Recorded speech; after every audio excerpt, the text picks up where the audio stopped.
guys, so thanks for tuning in and clicking on this video. I'm your host, Brady Carducci, and today on the show, I have a very special guest, my man to my left. He's a Toronto-based artist, songwriter, producer, and all-around boss. Welcome to the show, Hollywoodsos. Thanks for coming, I appreciate it. No problem, no problem. So I feel like there's so much to talk about with you, especially when it comes to music and just Toronto culture in general. But I wanted to kind of dive into a little bit of your story just for our audience at home who may not be familiar with, so they can get a little bit of a picture of who you are. So I know you grew up in a very musical family. I know both your parents, they were involved in music. You had siblings, whether they were songwriters, played instruments, they were all around music. So with you being surrounded by music and musicians all the time, did you feel that it was only a natural thing that you kind of gravitated towards music and really developed a passion for it?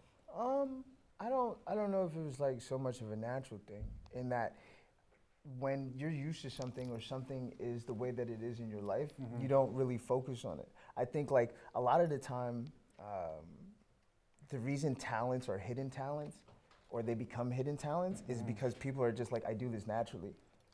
Like, you know what I mean? Yeah, and as opposed to, you know, another person seeing something that they can't do and having an awe about it. Like, you know what I mean? Yeah, so, like, oh man, how you do that? Yeah. you know what I mean? Like, why aren't you, like, you always see, like tall guys who play basketball, but they're not in the, like, why don't you play basketball? Or you're like, you know what I mean? You're 6'5" and you're 300, you should be playing football.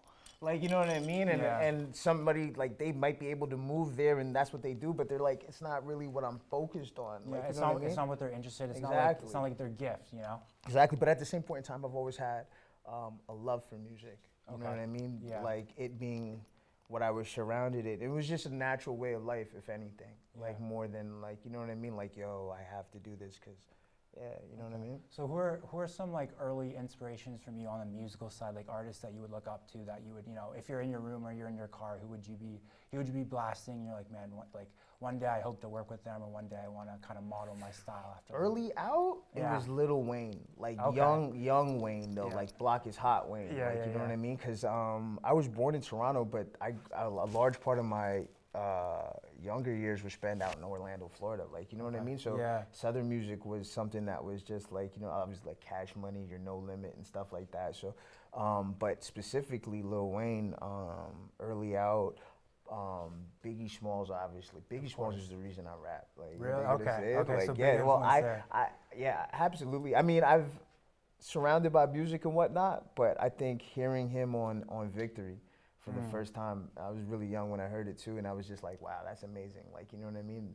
The fact that someone has the ability to, you know what I mean, flip words and connect them and make them sound witty, like, you know what I mean? That was extremely interesting to me at the time, like, you know what I mean? So that kind of, I guess, started that path, you know what I mean? But yeah, but I love all kind of music at the same point in time. Like, I love. You're versatile with what you listen to. Absolutely, like, you know what I mean? I think, like, if you ride in my car with me, like, I think you just realize that. The playlist like, you dig is what diverse. I'm saying? Yeah, because it'll go from like some really hardcore gangster stuff to just like some 70s stuff out of nowhere, or, you know what I'm saying? I think my creative director and manager, we were rolling yesterday, and Janet Jackson featuring Q-Tip, On and On came on, and we just had like a vibe. Like, it was just like, because everybody was just happy that the song came on, like, you know, in my playlist. So yeah, well-rounded when it comes to that. Very eclectic. Yeah, I find that's good though, because it's like you have so much inspiration to take from when you're creating your own stuff, right? It's like, oh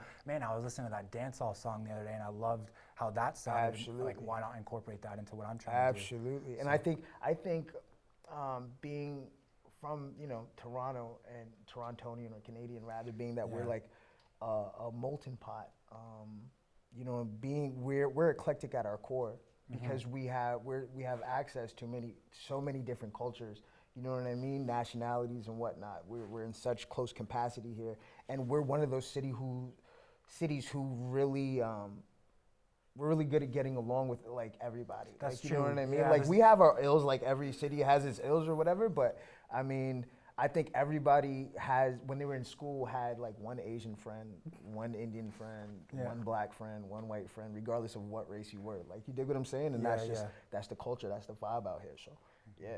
Of course. So like you mentioned, you moved around a lot when you were a kid. Did your dad's your work? He was a missionary pastor and preacher. Okay. So for you personally, because I've done, my family's moved around a lot as well, so I have that experience. But did you enjoy moving around and seeing different places growing up as a kid, or was there points where you were reluctant to move from one place because oh man, I made so many bonds with a lot of kids here, I don't really want to leave, or how did you feel about that? My bad. You're supposed to dab when you cough. Oh no, it's okay. No worries. No worries.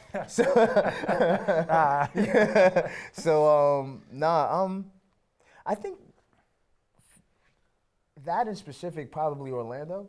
Like, you know what I mean? Just because, like, I spent my longest, stretch of time just there, like, as far as, like, middle school is concerned. Like, you know what I mean? So, but also just moving around, I guess that was just something that we did. But growing up, I realized that that's not something that everybody did. Yeah, like, you dig what I'm saying? No, 100%. But as I grew, I also realized that I understood and knew a lot more than the average person who's stuck in one place. Like, you know what I mean? So, gave me a bit of an advantage, and I'm thankful for it. So, yeah. That's like that. Even to like it's like traveling and even like getting out of like your neighborhood and stuff. It's so important because it's like you meet different people, you're exposed to different cultures. It's so important to personal development too. Absolutely. So I agree with that. Absolutely. But so getting into a little bit of the development stages of your music. So when you were a young kid and you were trying to develop your skills, kind of craft your sound, what were some of the ways you began to kind of hone your skills when you were younger? Just writing rhymes. Writing rhymes, okay. Just writing rhymes. Okay. Just, if you continually do something over and over again, it's an exercise. Like, True. You dig what I'm saying? Yeah. Same thing for singing, I think. Your vocal cords are muscles. Like, if you strengthen them and you work at them and continue to, hone that, then you're going to become better. I have a bit of a weird, because I'm a half a theory guy and then half of a conspiracy theory guy. But anyways, okay. So one of my theories, though, is that people, like, let's say from back in the day, like, let's say early 1900s. Okay. If you hear somebody singing on a record from the early 1900s, it's not only because the technology's gotten better. Like, they don't sound as good as, like, let's say Whitney Houston. No. Yeah. Right? Yeah. But it's because the person before the person listening to it, like the person before Whitney went through the technology. So Whitney, when honing her sound, doesn't know anything else but the technology. So we grow and grow and grow as like a civilization, if you will, because it's just like now the person listening to Whitney, like, you know what I mean? Like all the whatever, they're gonna have even more of a cleaner sound because they're mimicking what they hear through technology. Right. You know what I'm saying? That makes sense. I be high sometimes, and I be thinking about things. Okay. No, but honestly, that's a good. Honestly, not real talk though. No, like, you know what I mean? Yeah, so yeah. No, I agree with that 100%. So it reminds me. So you've seen 8 Mile, right? I have. Okay, so you know the scene where he's like writing lyrics on the bus in the journal. Yeah. Do you find yourself like kind of writing things down constantly, whether it be on like napkins or you're in the car and an idea comes to you, whip out your phone and like write it down, or like? I do the phone thing. Okay. But I mean, also when I'm creating like studio wise, I don't write really. But I just like, you know what I mean. I have a kind of a process that I do like in order to kind of get it out there. But I don't know, because I've realized that also being a businessman and being that this is the music industry and it's an industry, like, you know what I mean? I have to be able to live within the artist and businessman, if you will, and I have to be able to separate those things. Like, you dig what I'm saying? Most of my day is planning and executing with my team, like, you know what I mean? And then I know that once I go into the studio and actually go in the booth, I turn the lights off, I know where I am. It's just almost, honestly, like, it's one of those things where I'm just like, oh, my bad. I'm sorry. No, I'm just kidding. He's giving you a look. Right? But no, it just feels like home. Yeah. Like, you dig what I'm saying? It's like a familiarity. Exactly. Yeah. So, but when it comes to like regular day to day, if I'm not doing that, usually when I smoke, because I smoke a lot, like, you dig what I'm saying? Yeah, 100%. But if I'm smoking and I'm in a place where nothing is going on and whatever, I'll turn on a beat and You kind of just yeah, I go do and- my thing from there sometimes, like, you know what I mean? But like, yeah, I don't really write that much anymore. I'm trying to do it more just Yeah. because like I realize how the product that I get from doing it the way that I do it right now without writing. So when I really have time to sit and connect words, like, yeah, it's a beautiful thing when it happens. So, yeah. And I guess that kind of honestly, that I feel like that kind of relates to your point earlier when we were talking about like people's natural gifts. Because like for example, someone who doesn't like, I'm not an artist. Yeah, I enjoy listening to music, but like I don't really know kind of the behind the scenes of what it takes to actually make a song. So when you're saying oh like I just like write a song, it's all in my head. I'm like man, how do you that sounds crazy to me, you know what I mean? But no, it's and as much as I was talking to my manager yesterday. He was looking at me. He's like, "You don't even understand how sick you are." and it's just like, it's not even that. One, I've realized the need for humility and being humble. I've also been working at this it's been a dream of mine rather for a very long time. Like I've done certain things and whatever, but it's always just like, yo, that's the one thing that I'm going to do after whatever. Like, you know what I mean? Taking care of me living as a person. Like I need to do this. But it's a thing where, I don't know. It's what I do. I know I'm really good at it. Yeah. But I have this thing, right? Okay. I have this thing. Yeah, I call it GG. GG, okay. Yeah, it's called God's gift. Oh. I swear sometimes I'm God's gift. I swear to you. And I know that really sounds bad, right? It sounds shallow again. But seriously, at times I have that. And that's how I control that. Because I know what I make is hot. Yeah. And I know I'm better than a lot of people. That inner belief. Exactly. But I also know that the main reason for, I believe being blessed with talent is service. So it's really hard for me to serve when I have that braggadocious moxie, if you will. Right. You dig what I'm saying? Because then it repels people at sometimes. Because that's the thing.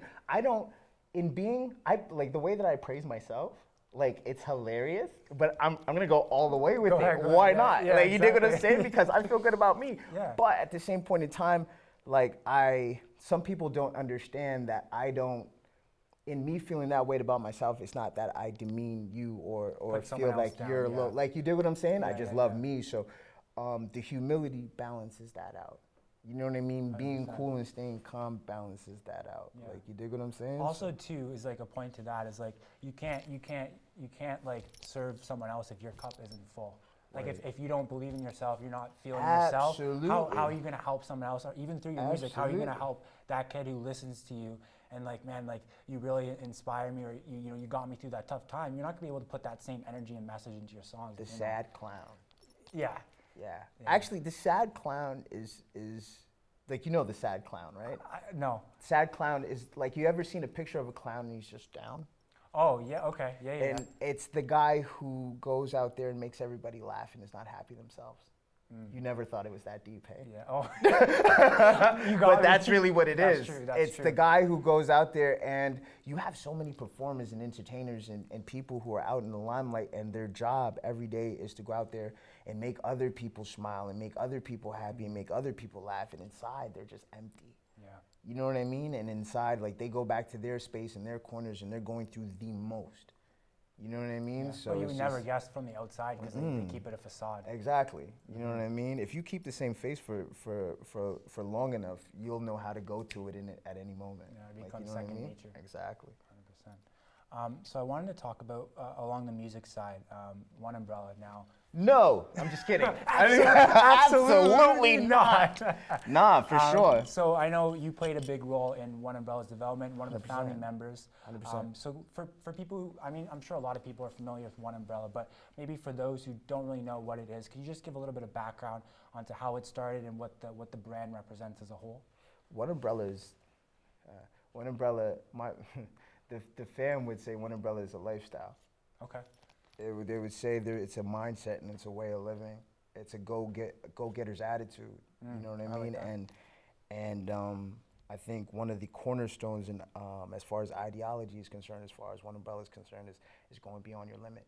Like, you know what I mean? Finding where your limit is and then going past that. Yeah, you know what I 10X-ing mean? it. Exactly. So But no, One Umbrella is a collective. One Umbrella is a collective of music makers, filmmakers. One of our founding members, one of my brothers is he's really into film and photography and that aspect. But it's also, it's a self-contained unit.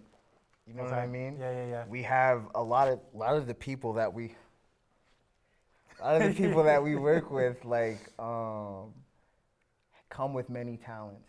You know what I mean? Yeah. So there's very little things that we need to outsource as far as just, you know what I mean, a crew of people are concerned. So, and that's kind of why we set it up like that. We wanted to be able to, you know, not have to, if we want to, because we came up in the Canon 5D era.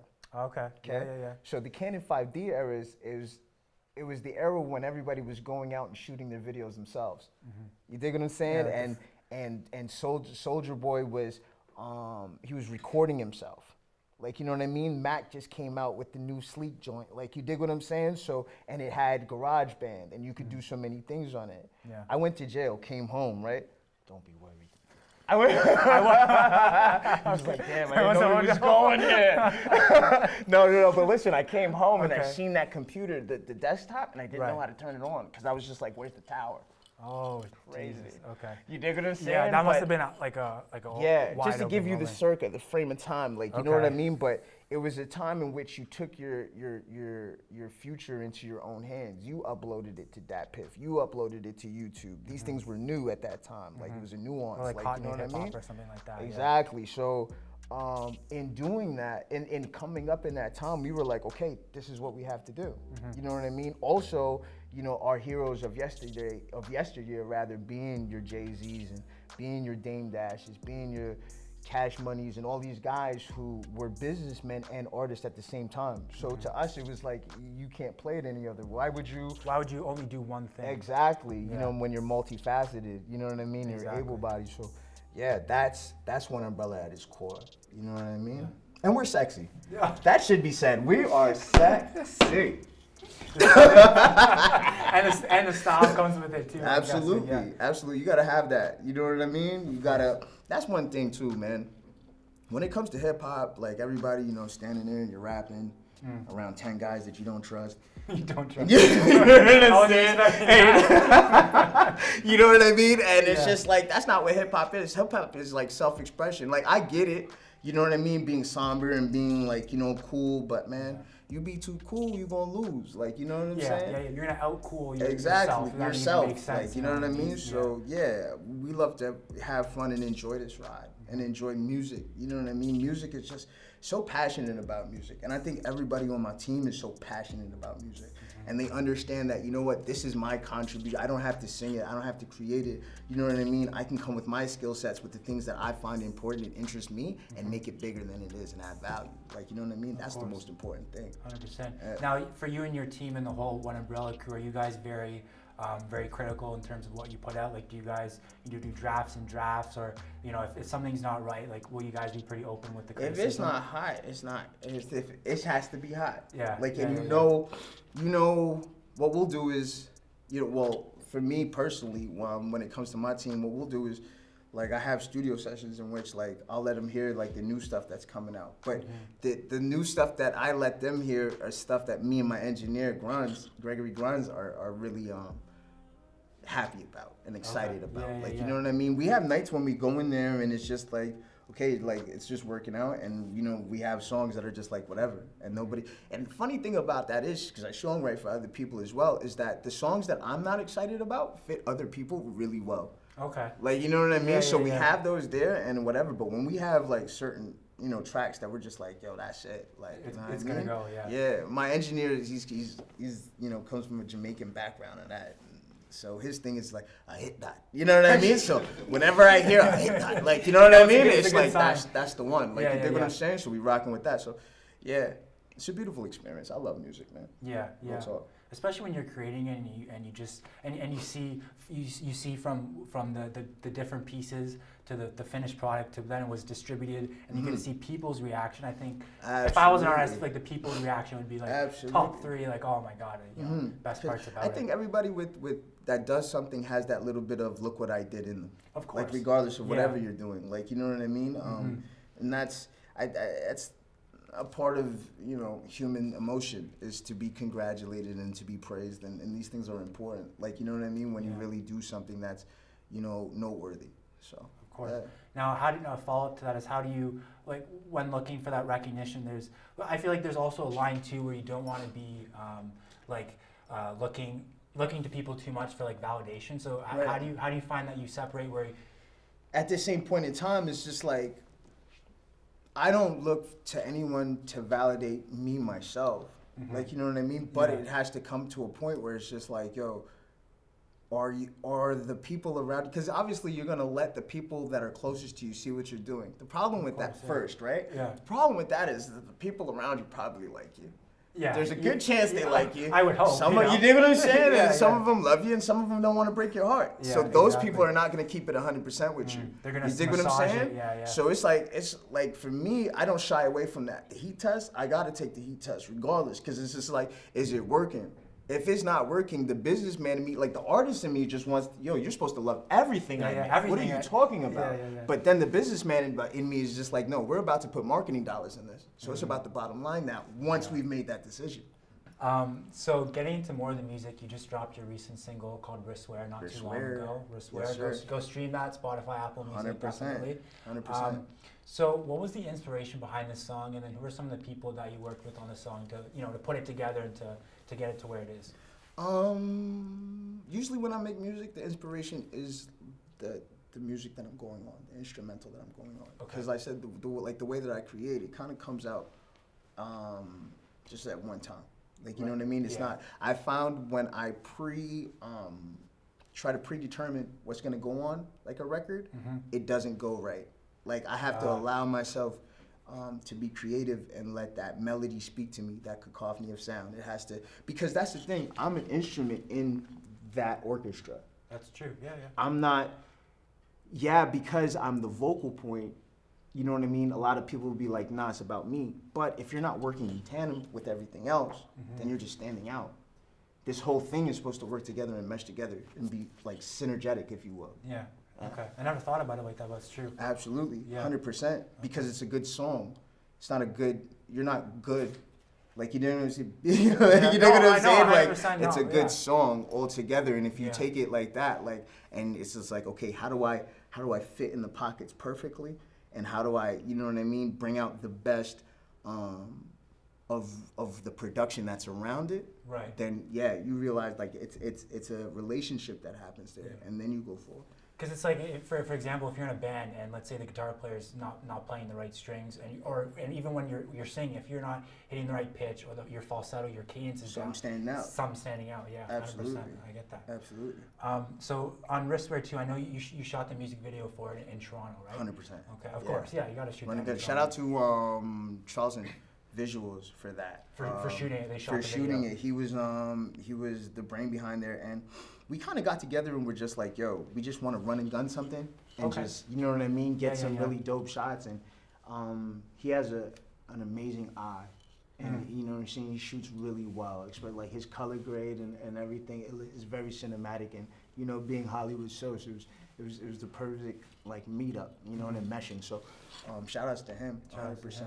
Now, do you I guess we'll use this video for an example. Do you like to sit with the creative director or the person who's filming it and come up with ideas? So are you actively involved in the It's a good thing that people like me, because I need to be in everything. Yeah, okay. Like, you know what I'm saying? Because, okay, remember we were talking about Dot? Oh, yeah. Before. Shout out Dot. Shout out to Dot. You know what I'm saying? Dot mixed my first mixtape. And what I learned from Dot was that in mixing it is that, okay, there's different types of sounds that you can get from a mix, but it's really about what you want. Like, you know what I mean? Okay. So like I was telling you, the night before I got drunk and I passed out and I was sleeping on Dot's couch, and he sat there for like a good 6-7 hours and he mixed my tape. You know what I mean? And it was a great job, but me being a producer now, there's certain things I was just like, man, maybe that, you know, that background vocal, I wanted to turn up just a little bit. Like, you know what I mean? Maybe whatever. So I learned a very valuable lesson in that, you know, if you really want it to be done your way, because that's the thing, if you're not happy about the finished product, you can't then take it to market. because the excitement that you have to have about a record has to be transferable. If somebody sees you talking, yo, listen to Rishway. Yo, Rishway.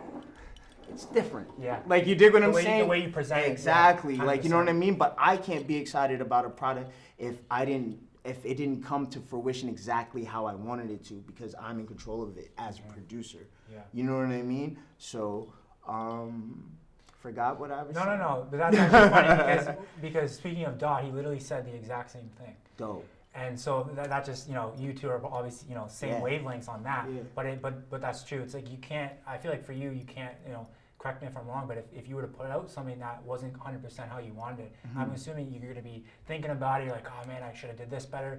Maybe not sleeping well at night because so it definitely helps. Absolutely. Yeah, absolutely. And just shout out to him real again. Like, he's a mastermind when it comes to just, you know what I mean, sound and sound engineering and all things sonic. So shout outs to him. Shout outs to him. A lot of love for sure. Now that brings up something I want to talk about as well. But when you sit with an engineer or you sit with a producer, are you actively learning with them, like asking them questions like, oh, like why did you put this hi-hat here? Why is this kick here? Or why is this mix, something like that? Well, or you kind of just observe through action? In the process, we'll get an instrumental. Okay. Me and Grinds now, my engineer now. Now I need to, like, Grinds is an incredible mind when it comes, like, he's like a technician, almost like a doctor when it comes to the way that he'll mix and master a record. Also, our competition is industry standard. So I remember when we were mixing Rishware, and if you go back and listen to Rishware, Rishware is a lot louder than a lot of other music, and it's like that on purpose. Okay. Because when we're doing car tests and we're doing headphone tests and on speaker tests, like, I'm putting my music up against somebody like Young Thug, where that bass is knocking. Yeah, like, you dig what I'm saying? Yeah, and the clarity is there. So if I don't have the same clarity, if I don't have the same bass, if my snares are not kicking like the same way as something else, then it's just like, what are we doing? Yeah, you know what I mean? So we keep tweaking. And just for the way that I record and the way that he's able to capture that and then fit that where he's supposed to, it's honestly something that, like, unmatched, really. Okay. Like, you know what I mean? Yeah, shout outs to him. Shout outs Grinds. Like, that's he's like a heart surgeon with it, I guess. Oh my goodness. That guy's do. Crazy. He honestly is, because, and just to your question and my learning, I know what's going on from a sound standpoint. Okay. Like, a weird thing about me, I'll be on my phone and you'll think I don't hear something, but I'm like, I just have that ear. I'm blessed with that ear, I should say. You know what I mean? Yeah. So, when you say that ear, do you mean like the knack to, like, know, like, instantly within a few seconds if I, like, something that's out of place, or that type of that's stuff? how I go through beats too. Okay. Like, I don't let beats, like, my manager will tell you, I don't let the beats play for like more than like 4 or 5 seconds. If it's not the right, like, I know off rip if it's right. Really? I know if it's right. I know, like, 100%, like, if it's gonna go down a weird road, because you could just tell, because music has structure, right? Yeah. So in the first 5 to 7 seconds, 10 seconds, a good 4 to 8 bars is being played out. Those 4 to 8 bars have to be repeated. You've heard the song. Yeah.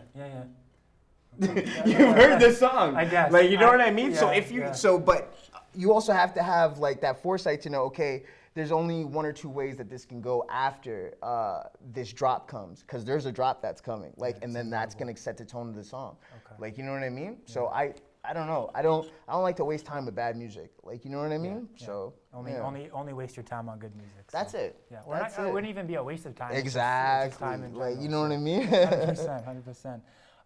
So coming off the drop of your single as well, you're set to release, an EP called Don't Worry. Don't Worry. Don't Worry. Can you talk a little bit about who you worked with through the duration of this record, and a little bit about what fans can expect sound-wise from you on this? 100%. Don't Worry is musical dopamine. Bam. Okay. You know what I'm saying? Yeah. So, it's the record in entire was co-executive produced by Gregory Grinds, my engineer. He also shows up and shows out on a couple instrumentals. He does a song called, he does the intro and he does the outro. Oh, okay. It's two dope songs, like, you know what I mean? That first the intro sets the tone for the actual EP, and then we go out with a huge bang on the outro. Of course, like, yeah. you know what I mean? Yeah. Also, I have Daniel Worthy for production on there as well. Daniel Worthy he's incredible. He's done work for Tory, Drake. I think he just got a gold or platinum plaque for YBM Namir. Oh wow. Like, yeah, He's he worked does. with a lot of people. Yeah, he's doing his thing, but Okay. he's got that flame, like, you know what I mean? So Yeah. like, it's, yeah, everything to him. He deserves that, like, you know what I mean? And then I have the remainder of the EP is a guy out of London named Craze. Crazy. Okay. Craze is crazy. Like, I think you know what I mean? honestly that name rings a bell. Yeah, rings Craze. a bell, yeah. Craze is the producer on Wristwear. Okay. Like, you know what I mean? So he just has this sound that's just unmistakable and memorable. Like, you know what I mean? And it's big. It's mammoth size. Like, you know what I mean? Yeah, So, yeah. It makes like, an impression. absolutely. Like, you know what I mean? So also we got I just got 2 features on it. I got Cardinal Official on there. Hey, okay. That record is dope. That's crazy. That record is straight dope. And he came to the studio, and you know how they say never meet your heroes because you might be disappointed? Yeah. I met Cardinal, and obviously being a Canadian kid and just, you know, having, like, loving hip hop or whatever, you had to be, you know what I mean? You had to take your time to see what was going on in the city around you and stuff like that, even though, you know, things were happening south of the border. But an amazing individual. Standout. I've heard that. I've heard he's like super down to earth, like oh really my nice. gosh, Yeah. gave me just a bunch of OG knowledge, and it was love. And he went and he recorded like like, when I tell you, he showed up and showed out. Like, it was crazy. Like, so shout outs to him. Shout out to him. That's actually gonna be our next single coming out. It's called Feel Like. And when the people hear it, they're gonna mess like with it 100%. Also got the Young Boy Presser on the tape. Oh, okay. Yeah. Nice. There you go. So you He's know doing- what I'm no, he's saying? doing things. So, He's doing things. absolutely. So, 100%. and I think you know, it was dope how that came together. I remember we were in the studio, and I got a text, and he was just like, "Yo," you know what I'm saying? And he was just like, "Yo, you're here?" Like, you know what I'm saying? Yeah. His studios and mine similar place, like, you know what I'm saying? Same place. So, yeah, or the studio that he was out at that day. But he came in and he sourced the record. Like, I don't know where, like, he had this hidden sauce, but he just went and he slapped that record. So it's a really dope showing from the both of them. But all in all, a bit of an eclectic EP, this one. Very nicely curated, and I don't think that people expect this type of showing. For Union Station, my last one, it was more so of a compilation of songs that I just kind of had around, and felt the need to have a foundation point and a start point in order to, like, just kind of, you know what I mean, to commence the things that I was doing as far as musically is concerned. But as far as Don't Worry is concerned, Don't Worry is that flame. That's that fire right there. Yo, I got some. I'm gonna let you listen to some things. Like, you know what I'm saying? You get a little bit early. Why not? Like, you know what I mean? Appreciate But that. absolutely. Awesome. Now, Don't Worry. That is it's a pretty specific title, but it's also pretty broad. Yeah. So is there a specific reason you decided to title it that? Are you trying to send a certain message, speak to a certain group of people with that title and with the project in general, or? No, just broad as possible. Okay. All encompassing. Okay. Don't worry. All right. It's applicable to everyday life. Oh.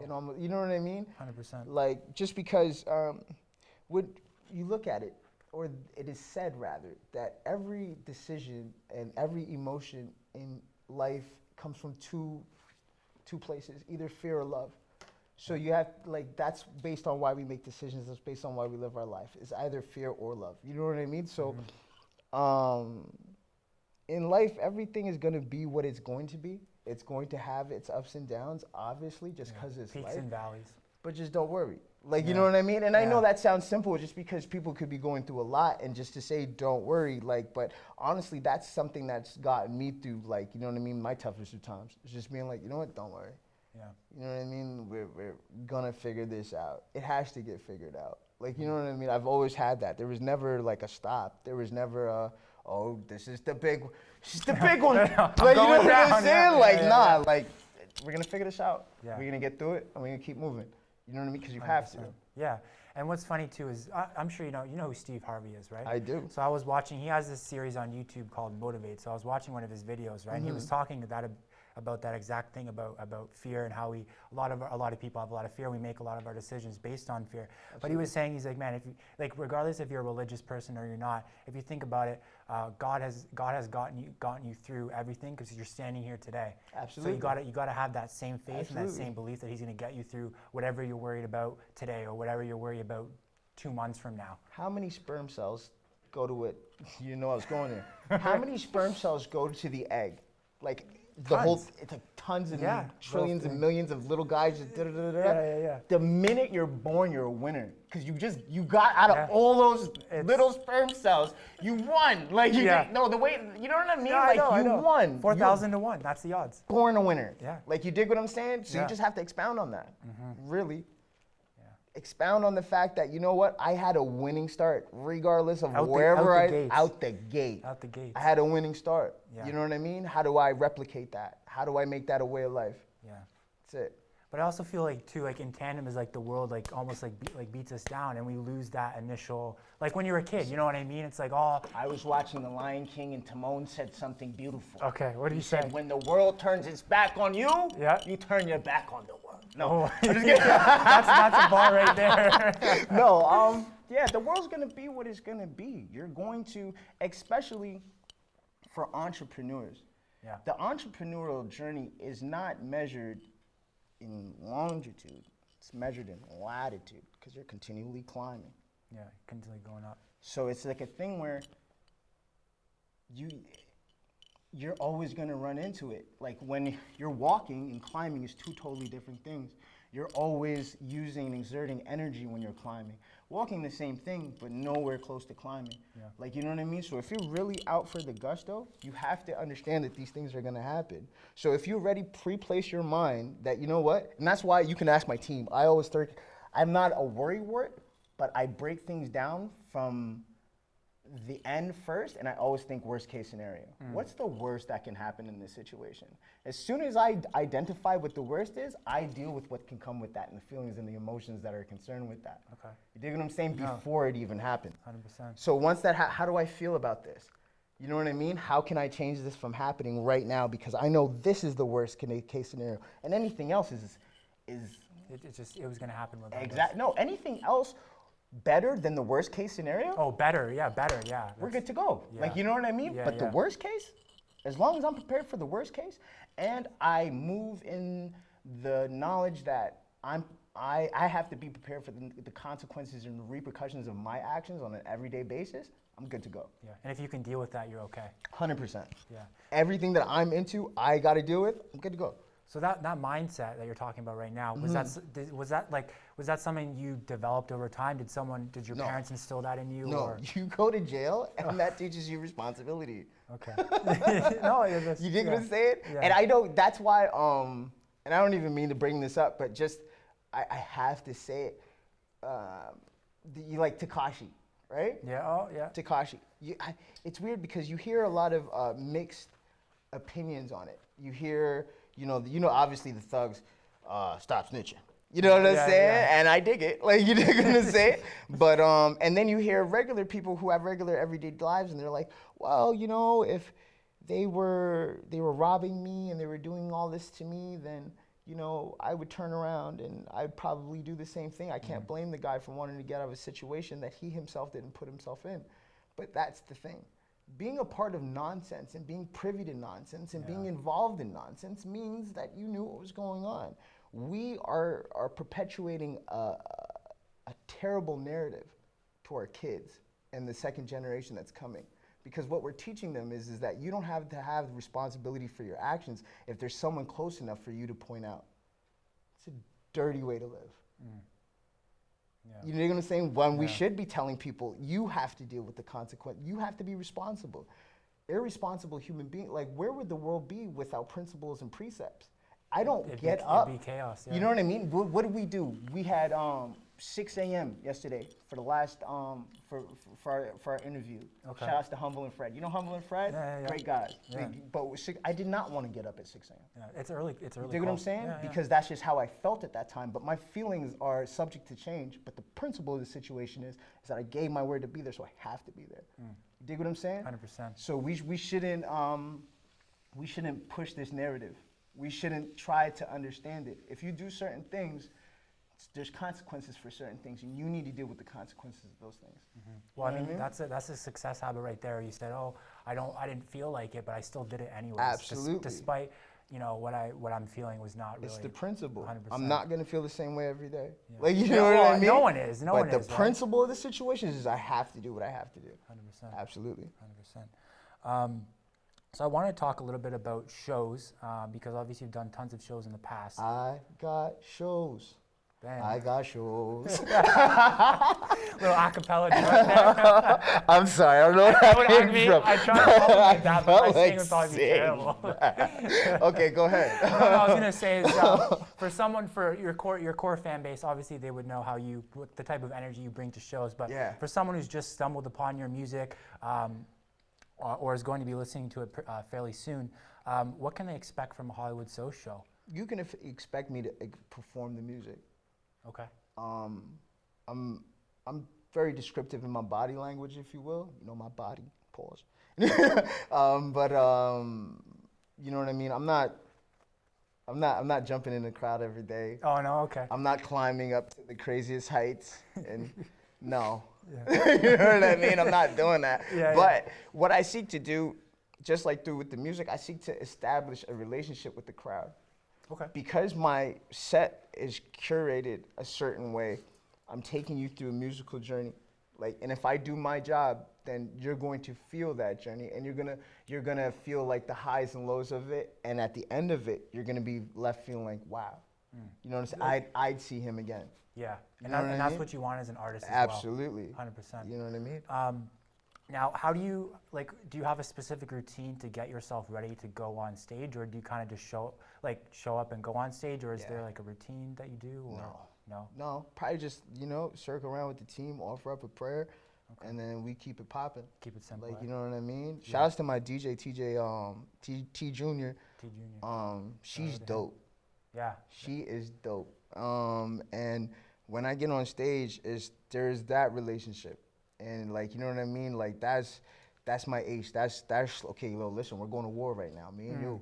It's you know what I partner, mean? literally. So it's just there's nobody else. Yeah. 2 turntables and a mic. Let's rock out. Me and you, you know what I mean? So shout outs to her though. She's sicker than a lot of DJs. How did you link up with her? How did she actually become through a my DJ? engineer grinds. Okay. My engineer grinds. It's funny though. She told me, because I was just one day I was just yo, you want to be my DJ? You know what I'm saying? And she was like, yes. She was like, yo, I feel like I just got proposed to. Because you gotta understand, she lives, breathes, and sleeps hip hop music and DJing. She's a pretty face, but I don't have her because she's a pretty face. I have her because of the intensity and the skill set that she brings to her craft. It matches mine, and she takes it as serious and as important as I do my craft. You know what I mean? So when you put that together, again, synergy. That's what we want, synergy. Working in tandem, you know what I mean? So, yeah, 100%. Shout out to her. Shout out to her, definitely. Yeah. No, because especially when you're on stage too, you need kind of communication without having to actually communicate. You know, a bunch of no-look passes going on. Exactly. A bunch of no-look passes going on, and I'm a student of it, of the game as well, and I look at other people when they perform, and sometimes you have your button pressers. You know what I mean? There's the guys, pressers, they're not really DJs, you know what I mean? But I'm a showman. You know what I mean? That's a large part. I can't turn it off. That's a large part of the revenue as far as the brand is concerned. So it's got to be right. Yeah. You dig what I'm saying? 100%, It's got to be right. Point. So yeah, but we good though. We good, and the people are gonna have something to look forward to as far as the shows are concerned. We're actually gonna be hitting the road end of this spring. Got something really special. Gonna kind of try to keep it under wraps right now, but we got something really special going out with some special people. So, yeah. it's gonna be dope. Look for me soon, man. All right, we'll have to stay I'ma be tuned there. for that. 100%. 100%. Definitely. So I feel like you'd be a pretty good person that would have a unique perspective on this next question. Okay. So I'm just a pretty good person. Off rip. But hey, go. okay, I don't mind if I do. Let's have some water. Yeah, I like he did the two hands too. So growing up, obviously, you grew up in Toronto, but also abroad. So how have you abroad? It's a fancy term. I like it. I like it. Yeah, so how have you seen the perception of Toronto shift over the years? Do you feel like Toronto's music scene in particular has had an effect to where now there's a lot more of a spotlight on Toronto? I feel like people have such more of a newfound love that they didn't have maybe like 10, 15 years ago. 100%. You have to take into account that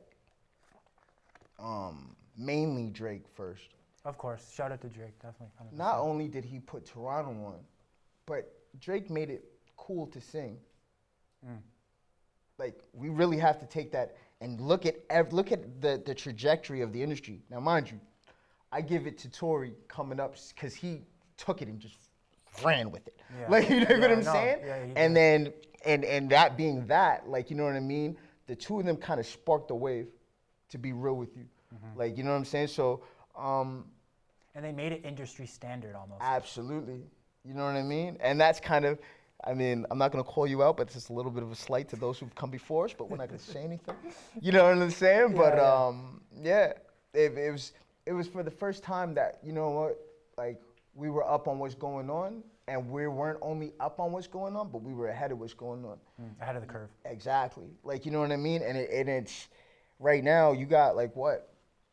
Drizzy, Tory, Party Next Door, Roy Party Woods. Next Door, even The Weeknd, Alyssa Cara, Wonder Girl, Tristan Thomas. Yeah. Like, when it comes to star quality, they know not to put us up here. 100%. They know if we say we're coming with something, and it's that thing. Like, you know what I mean? Because we lead the industry right now in so many different ways when it comes to culture. Like, you know what I'm saying? So, but also, hip hop in its infancy and its root form was a reflection of the streets. A lot of New York hip hop or that bass hip hop sounded the way it did because it was a reflection of those people, right? As far as Toronto is concerned, a lot of us came, or our first generation Canadians, and we came from Jamaican parents, and immigrant families, and all exactly, that stuff. but Jamaican parents in specific. Right. Okay. You know what I'm saying? Yeah. And the general consensus for Jamaicans, they're great people, but they're standoffish at first. Yeah. So that's Until how they feel you out, I guess. exactly. Right? But that's how we became the Screwface capital. The worst thing that we could have done, because what we did is that we weren't replicating the New York vibe, the Atlanta vibe of togetherness, but everybody was watching everybody like, yo, I don't know about it. You know what I'm saying? Yeah. But now it's a thing where it's just like, yo, I'm cool, you cool. Let's rock. Let's do it. Like, yeah. you dig what I'm saying? And now that that's there and it's becoming a thing where we have community again, we're going faster than ever. Yeah. So it's a beautiful thing right now. I mean, shout out to those who came before us. I always, in almost every interview, shout out to Maestro Freshware, shout out to Cardi, you know what I mean, Cardinal Official, because if we didn't have those guys, the dream wouldn't have been as real. The proof of concept wouldn't have been there for us to see it. Like, you know what I mean? So shout out to these dudes who, you know what I mean, helped to pioneer the, The hip hop, like the the hip hop thing. of today. The thing. The thing. This thing up here. Exactly. 100%. Now, I wanted to get a little bit of advice from you. So. No. Oh. Well, I guess it wouldn't be for me, but it's for aspiring artists. So, Absolutely. just based off of your experience, do you have any advice that you give aspiring artists? And is there anything that they shouldn't do if they're looking to get noticed in the industry? You can pick your nose, and you can pick your friend's nose. Okay. Actually, no, you can pick your nose, right? but you can't pick your friend's nose. I'm just Yeah. kidding. I mean, if like they everybody let was you, just then I like, don't know. what, Sos? Nah. Honestly, hone your craft. Get it to a point where you want to put it out. Okay.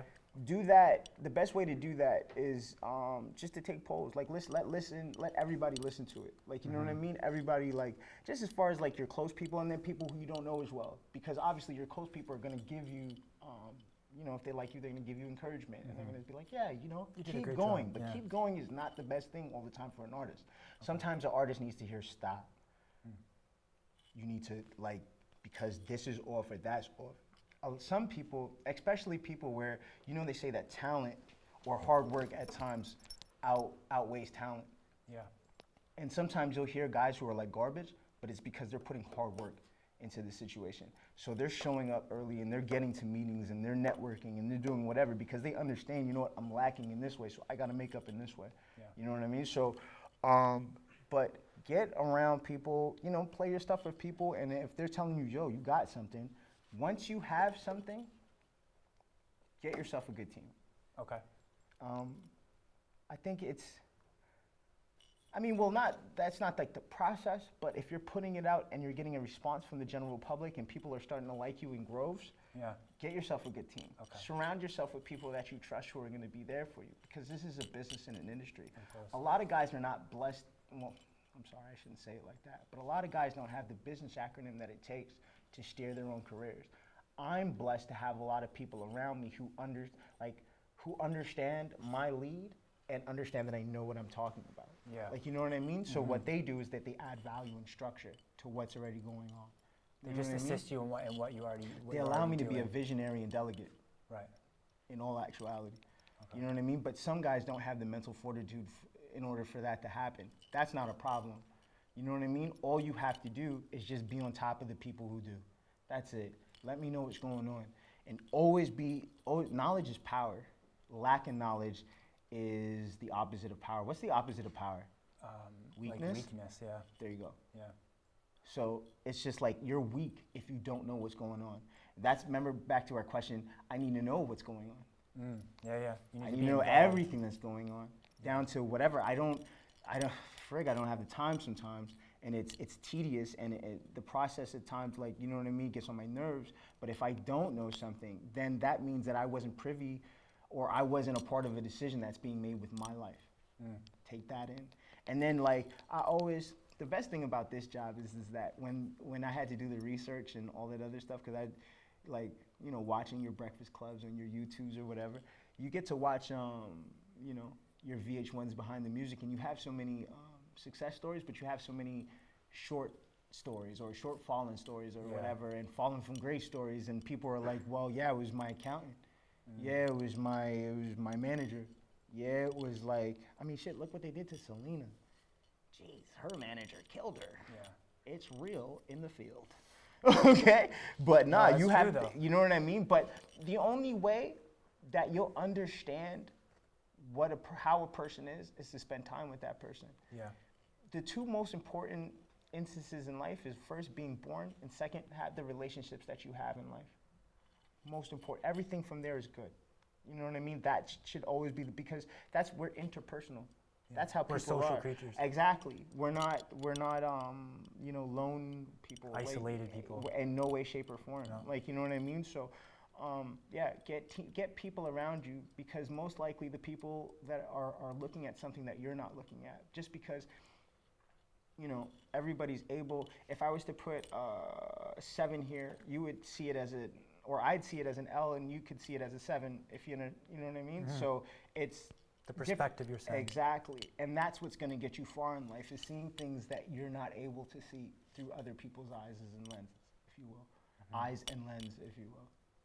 100%. And also too, I feel like to your point of when we were talking about the weaknesses, is also having the self-awareness in yourself to recognize too where areas that you need to improve upon, because a lot of people, I know sometimes even myself, it's like, sometimes you don't want to look at that because it's damaging to the ego. So I mean, it's even better if you can at a young age too to Absolutely. recognize that kind of stuff. But I'm gonna get a little flavorful in my words right now. I hope Okay. that's not wrong. No, go ahead. But kill the inside you. And I'm, damn it. Hey, you But yeah. that is your ego. Yeah. Your ego is your enemy. It makes you feel as though, you know what? I'm your protector. I'm what keeping you comfortable. I'm not gonna let you be made a fool of. But the ego is at times the enemy of faith, because your faith and your belief that you're able to do something is all you have at times. Do you know what I'm saying? So it's just like that thing that's just like, how is this gonna feel? Nah, kill that as much as possible. Like, you know what I mean? And like, don't let that have space to live, because that's gonna kill like any dreamer's dream. Like, you know what I mean? You're just killing yourself from the inside. So, yeah. 100%. Now, for people who want to learn more about you, they want to, you know, listen to your music, follow you, even book you. Where can they find you at? I'm on all the socials except Snapchat, because that's a dirty place. Are you on TikTok? I am not on TikTok. Okay. Here's my thing with TikTok. Anyways, I'm not gonna do that right now. Okay, maybe we'll save that for after. Yeah, We'll save that for after. That's it. But actually, you know what? My head of my administration, she always tells me, she's like, so you gotta get on TikTok. You know what I mean? I'm just like, okay. And the first day I got on it, I literally sat there for a good 2 hours and was just like, wow. You're like scrolling wow, through. wow. Yeah. Like, you know what I mean? So, but no, I'm on Instagram. You know, your Instagram, your Facebook, your Twitter. I say with from time to time. Is it just all at Hollywoodsos or? It's Hollywoodsos. It's Hollywoodsos. Okay. Yeah, it's Hollywoodsos on all platforms. Yeah, I'm there. Awesome. And Spotify, Apple, wherever All that stuff for digital music. music is sold. I'm hoping to get bootleg soon. Okay. You know what I mean? Yeah, Hopefully some Korean business owner out there with a convenience store on Eglinton, bootleg me, please. That's the only way it will be authentic. Yeah. But yeah. 100%. Okay, there you go. So just to add things off, I just wanted to play a little rapid fire question game with you, if that's cool with you. Okay, let's go. Okay. Nike or Adidas? Nike. Okay. Do you prefer to go out or stay in?